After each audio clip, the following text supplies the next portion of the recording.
देखिए, लैंडस्लाइड की तस्वीरें देखना और वहां मौजूद होकर इसका सामना करना दोनों अलग अलग अनुभव हैं और जी मीडिया की टीम रेस्क्यू दल के साथ टूटते पहाड़ के सामने डटी रही। चिंता इस बात की थी कि जो लोग पहाड़ पर फंसे हैं, जिनके लिए रेस्क्यू ऑपरेशन चल रहा है, वो अब कैसे हैं?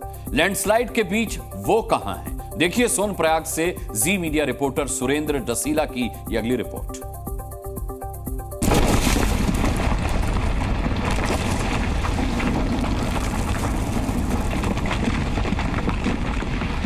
तस्वीरें आपके सामने हैं। पहली तस्वीर में पहाड़ टूटकर गिर रहे हैं और दूसरी तस्वीर में उसी पहाड़ से कुछ लोग रस्सी के सहारे नीचे उतर रहे हैं। इन दोनों तस्वीरों के बीच सिर्फ 2 मिनट का अंतर है। सोचिए, अगर पहाड़ से गिरते पत्थरों का रास्ता इस तरफ होता तो क्या होता। इस तरह के जब लैंडस्लाइड होते हैं तो उसकी चपेट में बहुत सारे लोग आ सकते हैं। इधर अगर मेरे कैमरा सहयोगी संदीप दिखाएंगे तो संदीप इधर से दिखाइए। ये रोप पकड़ के जो लोग आ रहे हैं, इन लोगों को जल्द से जल्द नीचे आने के लिए कहा जा रहा है। ये ऊपर पहाड़ से एक लाइन और है, पीछे पहाड़ से जो लोग आ रहे हैं। सबसे बड़ी चुनौती यही है कि अगर ये लैंडस्लाइड का साइड चेंज होता है, अगर ये जगह चेंज होगी तो इस तरफ भी पत्थर गिरेंगे और यही सबसे ज़्यादा चिंता एसडीआरएफ को, एनडीआरएफ को है। ये बड़े बोल्डर्स देखिए, इस तरह के बड़े, अब सामने से फिर से पेड़ नीचे आने लगे हैं, फिर से एक बड़ा बोल्डर नीचे आने लगा है। ये सबसे बड़ी चुनौती है इस रेस्क्यू में, क्योंकि यहाँ सबसे बड़ी दिक्कत यह है, तमाम लोग जो फंसे हुए थे, जिन पर हेलीकॉप्टर नहीं पहुंच सकता था, उनको इस पैदल रास्ते से लाने की तैयारी थी। लेकिन दिक्कत यही है कि ये जो लैंडस्लाइड हो रहा है, इसकी वजह से ये रेस्क्यू अब फिलहाल दिक्कत कर रहा है। ये तमाम लोग देखिए, ऊपर से फटाफट इनको नीचे लाया जा रहा है। रोप बांधी है जो एसडीआरएफ एनडीआरएफ ने, उसके जरिए, ताकि जो ऊपर फंसे हैं वो समय पर नीचे आ जाएं। बाकी लोगों के लिए रेस्क्यू रोक दिया गया है। नए लोग पहाड़ पे नहीं चढ़ाए जाएंगे, लेकिन जो ऊपर हैं उनका ज़रूरी है नीचे समय पर आना, क्योंकि इस तरफ का भी अगर लैंडस्लाइड एक्टिव होगा तो दिक्कत आएगी। ये देखिए तमाम एनडीआरएफ एसडीआरएफ की टीम। खुशकिस्मती रही कि पहाड़ से टूटकर गिरते पत्थरों से ये लोग बच गए, लेकिन यहाँ से सुरक्षित बच निकलना अभी भी चुनौती भरा काम है, क्योंकि बादल और धूप की आंख मिचौली में सेना और एसडीआरएफ का रेस्क्यू ऑपरेशन दिन भर प्रभावित रहा। अगर आप इस जगह को देखेंगे तो ये केदारनाथ तक ले जाने वाला बेहद अहम लोकेशन है। हरिद्वार से केदारनाथ जाते समय ऋषिकेश आता है, उसके बाद देवप्रयाग, उत्तराखंड का श्रीनगर, अगस्त मुनि, गुप्त काशी और उसके बाद आता है सोनप्रयाग, जहां पहाड़ टूटकर गिरा है। उसके बाद आता है गौरीकुंड और उसके बाद केदारनाथ धाम। सोनप्रयाग में पहाड़ गिरने और नदी के तेज बहाव की वजह से गौरीकुंड तक जाना मुश्किल हो चुका है। सोनप्रयाग से केदारनाथ तक 2000 लोगों के फंसे होने का दावा प्रशासन कर रहा है। इनमें 250 से ज्यादा लोग तो यहीं फंसे हैं।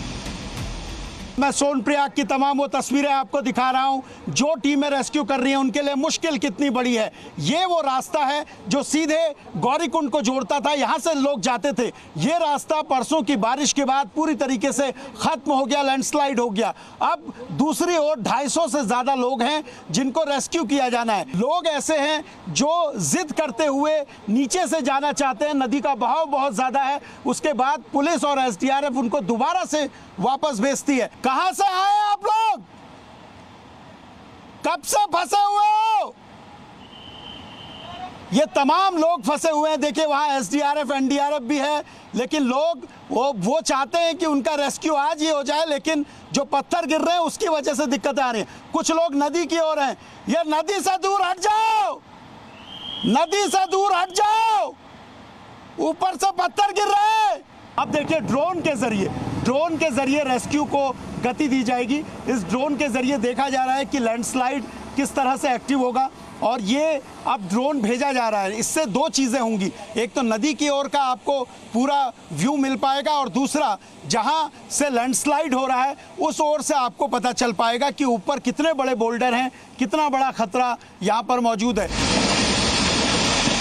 नदी और पहाड़ पर एनडीआरएफ और एसडीआरएफ की टीम मौजूद है, लेकिन पानी के बहाव में सड़क इस तरह टूट चुकी है कि अब रेस्क्यू के लिए आसमान की ओर देखना पड़ रहा है। भारतीय सेना के Mi-17 और चिनूक हेलीकॉप्टर मौसम सही होते ही रेस्क्यू में जुट जाते हैं और मौसम जैसे ही बिगड़ता है चुपचाप अपनी जगह पर खड़े हो जाते हैं। उत्तराखंड के मुख्यमंत्री पुष्कर सिंह धामी के मुताबिक केदारनाथ से अब तक 5000 लोगों का रेस्क्यू हो चुका है। वहीं रुद्रप्रयाग के डीएम सौरभ गहरवार ने जी न्यूज को बताया कि 2000 लोगों का रेस्क्यू अभी बाकी है। अभी तक सब मिलाकर जितने लोगों को बचाव किया गया है, राहत की गई है और निकाला गया है, रेस्क्यू किया गया है, लगभग वो संख्या 5000 है। केदारनाथ में जो लगभग वहाँ का फिगर आ रहा है 700 के 800 के आसपास का है, जिसको हम चिनूक और MI के माध्यम से रेस्क्यू कर रहे हैं। बिकॉज केदारनाथ अभी भी बहुत सेफ है और वहाँ पे सभी सुविधाएं हमारे पास सब कुछ है, फैसिलिटीज़ भी हैं। बाकी जो लोकेशंस हैं भीमबली लिंचोली मिला के लगभग 700-800 के पास हैं और हमारे गौरीकुंड में 1000 के आसपास है। हालात मुश्किल जरूर है लेकिन रेस्क्यू टीम डटी है। बचाव दल की गारंटी है चाहे जमीन से हो या आसमान से, जो लोग फंसे हैं उन्हें सुरक्षित बाहर निकाला जाएगा या कहें निकाला जा रहा है। रेस्क्यू की तमाम तस्वीरें जी मीडिया ने अब तक दिखाई हैं और अब ग्राउंड जीरो पर देखिए किस तरह का वो रास्ता है। ऐसे रास्तों में सबसे बड़ी चुनौती ये होती है, एक तो पानी बहुत ज़्यादा है नदी में, नीचे से भी कटान हो रहा है और दूसरा पहाड़ पर बारिश के बाद अगर हल्की भी धूप आएगी तो लैंडस्लाइड बढ़ता रहेगा। और इसीलिए तमाम जो रेस्क्यू टीमें हैं वो इंतज़ार कर रही हैं कि मौसम कब बेहतर होगा, उसके बाद फंसे हुए लोगों को निकाला जा सके। कैमरा पर्सन संदीप बड़ौला के साथ सुरेंद्र डसीला, जी मीडिया, सोनप्रयाग, केदारनाथ धाम।